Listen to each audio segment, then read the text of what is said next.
Fortunately, no one was hit by gunfire. First, Destiny, just to explain to us what that was like when you just hear these gunshots start reeling off.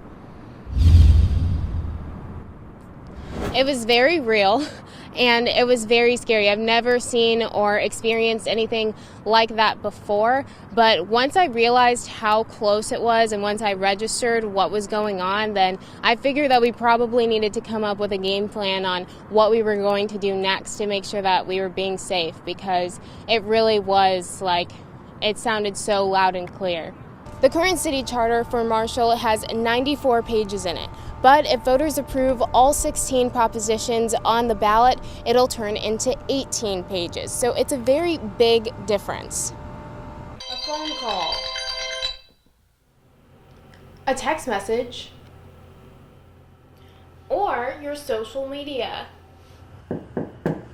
They could even show up at your front door. Did the same thing the next day for so many days. They went back and forth, back and forth. They said, didn't we tell you all these days, yesterday and the day before, that we can't register you? They were very polite. Yes, sir, yes, ma'am. But that was yesterday. This is a new day. Laura Timberlake was in high school, getting ready for college, when her father, Thomas Lewis White Sr., decided to get registered to vote. And my dad was always one who desired to have a voice. But during the mid-50s, this was not an easy feat. Asking so many questions that seemed not related to what they were trying to do, such as, tell us how many gummy bears are in this jar. Recite the preamble to the Constitution. And it was not safe either. Those were times when Afro-Americans literally had very few rights. We would hear on the news things that had happened to people. They didn't let that stop them.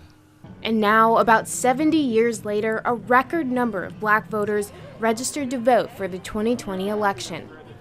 I feel that those that are crying out to be heard are loyal citizens who really want to be heard, who really want to have a voice in government, who really want to see equal rights among all peoples. Come on now! Come on, baby! Members of the Bryan Temple Church of God in Christ stood outside, handing out some essentials on Saturday at no cost. It was a busy afternoon for the Bryan Temple Church of God. Members of the church were handing out food, clothes, and milk to people in the Sunset Acres neighborhood. We just want to be able to help our citizens out the best way we can. All right, thank you. Ely says the pandemic hasn't made it easy for the community. Things are hard on families. There's not a lot of income coming in. Some have lost their jobs. We're just bringing them through. We have a line that's stretching very far. Hey, come on down, come on down. Cars sat bumper to bumper along Marquette Avenue and also Canal Boulevard, spilling over onto West 70th Street. We're concerned about you during this pandemic.